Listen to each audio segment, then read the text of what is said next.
Assalamu alaikum. Today the topic under the discussion is the zoo geography, or you can say the branches of the zoo geography. First of all, I have to discuss here what is zoo geography. This is the actually distribution of animals on the surface of the earth. This is the definition of the zoo geography. Distribution of animals on the surface of the earth is known as zoo geography. Actually, it is a sub branch of the geography. In geography, people will study about the whole earth, but in zoogeography we will only study the distribution of animals on the surface of earth. Next branch is the biogeography. This is the general terminology used for the study of geographical aspects of animals and plants, especially in terms of their distribution. Now it has two sub branches. Phytogeography. Phyto word is used for the plants. It is the study of geographical distribution of the plants, while zoogeography, zoo word is used for the animals. It is the study of geographical distribution of animals on the surface of the earth. Animals occupy those areas where their ecological valency does not conflict with the surrounding environmental conditions. अब ये कह रहे हैं कि animals वहाँ पर मौजूद होते हैं जहाँ उनकी इकोलॉजिकल वैलेंसी का कॉन्फ्लिक्ट, कहते हैं कोई झगड़ा ना हो उनकी सराउंडिंग एनवायरमेंटल कंडीशंस के साथ। आप देखें कि सराउंडिंग कंडीशंस के साथ किस तरह का एनिमल्स का प्रॉब्लम होगा। अब देखें एक एनिमल रहने वाला है सपोज साइबेरिया का, यानी उसकी बॉडी मॉडिफाइड है कि उसने कोल्ड इन्वायरमेंटल कंडीशंस में रहना है। हम उसको वहाँ से साइबेरिया से पकड़ के ला के रख दें, कोयटा में रख दें, ये सिपी में रख दें, जहाँ पे टेम्परेचर हम कहते हैं कि सपोज जा रहा है 48-49 डिग्री सेंटीग्रेड। अब वहाँ पे वो एनिमल कभी भी सरवाइव नहीं कर पाएगा। उसकी इकोलॉजिकल जो वैलेंसी है वो एनवायरमेंटल कंडीशंस के साथ कॉन्फ्लिक्ट कर रही है। So next is the definition of the ecological valency. It is the sum total of all the ecological conditions under which an animal can live. वो तमाम कंडीशंस जिनमें एक एनिमल रह सकता है उसे आप कहते हैं इकोलॉजिकल वैलेंसी। और इकोलॉजिकल वैलेंसी को कभी भी इन्वायरमेंटल कंडीशंस के साथ, वेदर के साथ, फूड के साथ, स्पेस के साथ कॉन्फ्लिक्ट नहीं करना चाहिए। अगर कॉन्फ्लिक्ट करेगा तो एनिमल कभी भी सरवाइव नहीं कर पाएगा।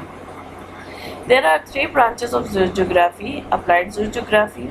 It is the distribution of those animals which are of medical importance or used for biological control. इसमें वो एनिमल स्टडी किए जाते हैं which are of medical importance. Basically, human did all work for its welfare. So, applied zoogeography has a great value in this subject. Next is the casual zoogeography.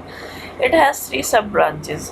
Ecological zoogeography. It is the study of sum total of all the environmental conditions in which animal can live.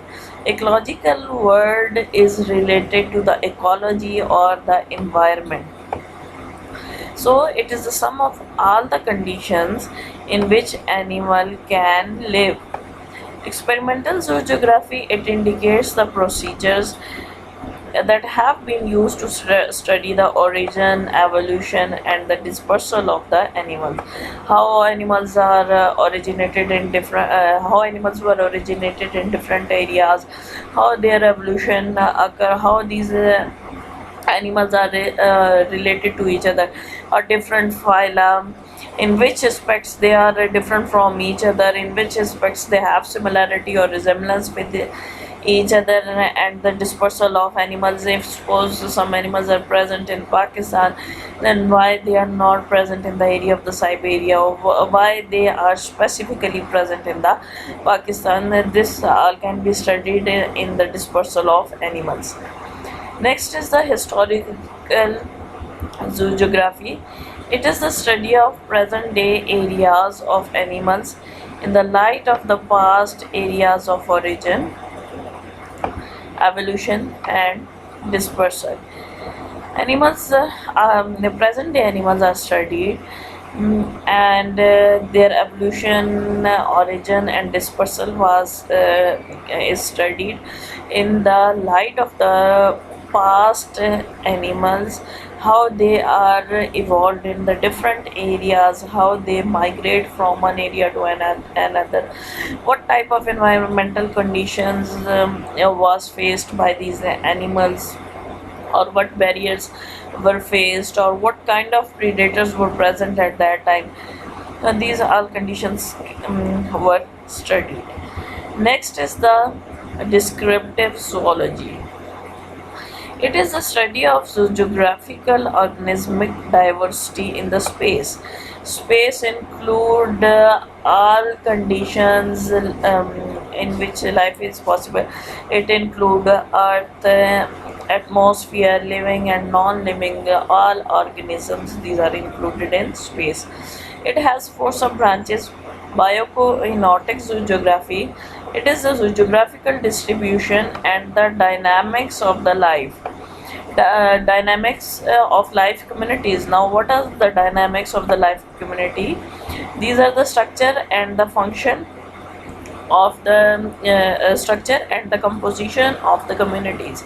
Structure, as the communities are not they are not static entity, they are dynamic. Structure and the composition of communities are changing with the passage of time, due to some environmental conditions, due to some disaster. Simple example I am going to explain here is the